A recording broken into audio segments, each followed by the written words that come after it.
Hi there. With this clip, you are going to learn about the humanism, the new mentality that it brought. And with this video, you will understand the concept of humanism and you will distinguish the different movements that took place with this intellectual movement. With this slide, I'm going to explain you the humanism and the factors, or the main factors, starting with the definition, their characteristics, their main representatives, and the reasons of its expansion throughout Europe. To start with, as a definition, I will say that humanism was an intellectual movement that started in Italy in the 15th century, and this movement changed the mentality of the age in comparison with Middle Ages. The main features of the humanism will be the inspiration in classical culture, the anthropocentrism, and the growing interest in science.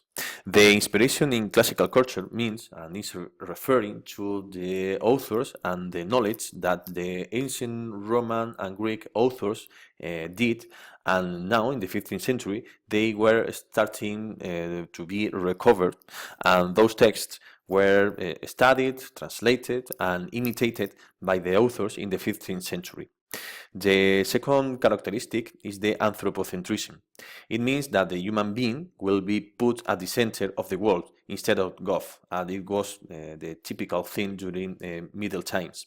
And the third characteristics I'm going to tell you is the growing interest in science, because from now on, the observation of reality, the experimentation, and the reasoning to explain things will be the way of thinking of the intellectuals, but not the faith anymore. The main representatives of the humanism in Europe or movements will be the religious humanism and the scientific humanism. The first one will be led by Erasmus of Rotterdam or Thomas More in England, and they wanted to conciliate, to assimilate, to put together the classical antiquity, the knowledge of ancient Rome and Greece, with the Christian religion. The scientific humanism, the main representative is Nicolas Copernicus.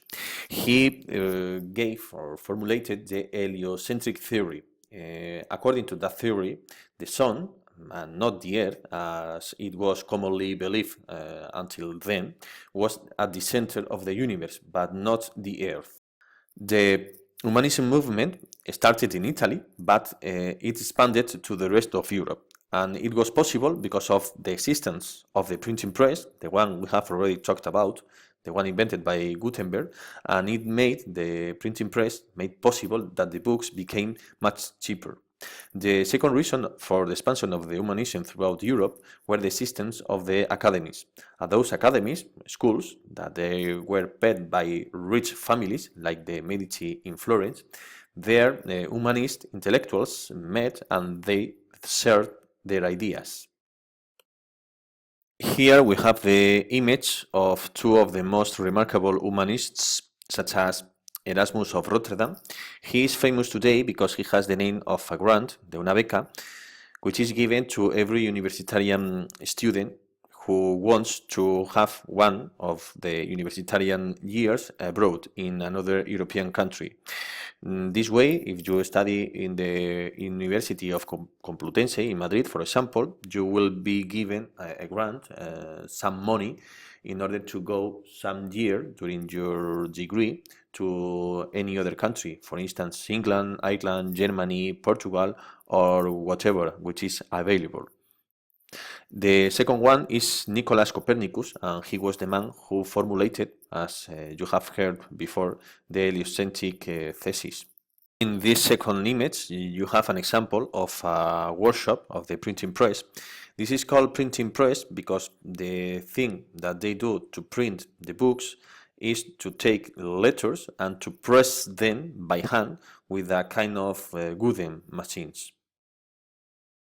If the humanism was known out of Italy, it was because of the existence of the printing press that made the books cheaper and more affordable for not so rich people. And the second key element was the existence of the academies.